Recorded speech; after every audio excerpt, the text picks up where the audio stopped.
Hi, Donna. Well, yes, today at 11 a.m., the party officially begins to help welcome the former president to his new neighborhood, or should I say, to his new hood. 125th Street off of 5th Avenue is where the former president will now be setting up his offices. They will officially open today. And the offices that he chose will be here on 125th Street in Harlem. The former president said he chose them because he wanted to be part of the federal implementation.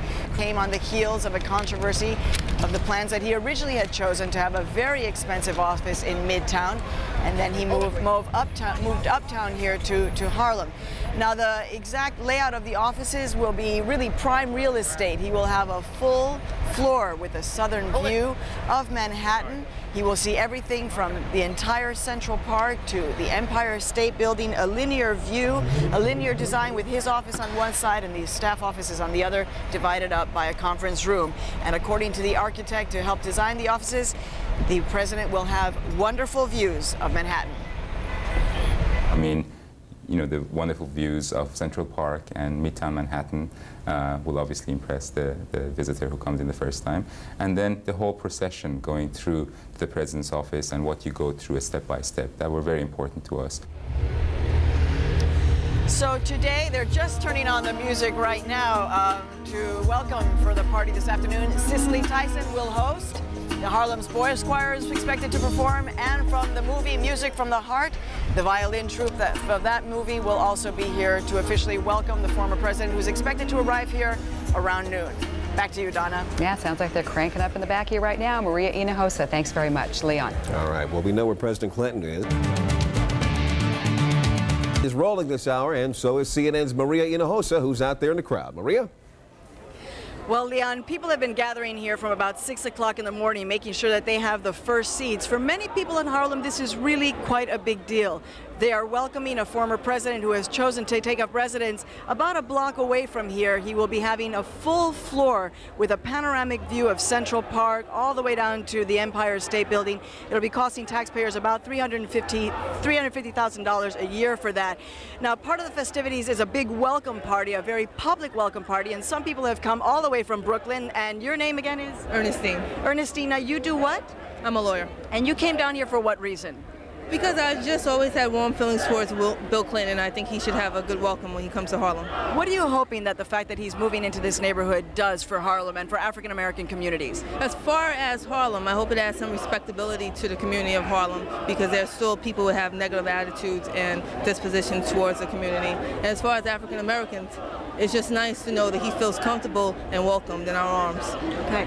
Now, thank you. Now, part of the reason why former President Clinton decided to move up here is because he wanted to show support for the federal empowerment zone, which he helped to create, which funneled millions of dollars into this community. 125th Street, where he'll be living, really was an abandoned street. There was many, many years where you couldn't even have a bank, certainly not a 24-hour bank. That's changing. You have banks, you've got a Magic Johnson movie theater, you've got a Disney store, and now a former president. And you came all the way, you are from the Caribbean. Yes, I'm from Nevis in the Caribbean. And why did you want to come here today?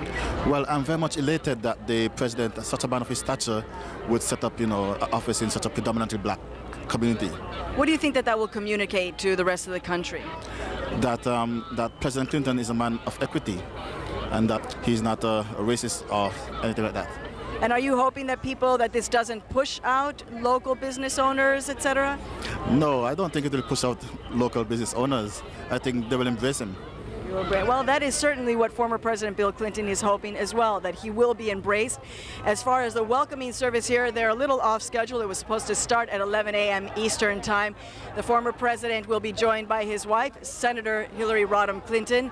And there's a big public event. Cicely Tyson doesn't speak until 1:15, at least that's what the schedule is. Back to you in the studio. All right, Maria, have you had a chance to talk to anyone who may be against Mr. Clinton moving into that neighborhood, or does everyone there think that this is a great move?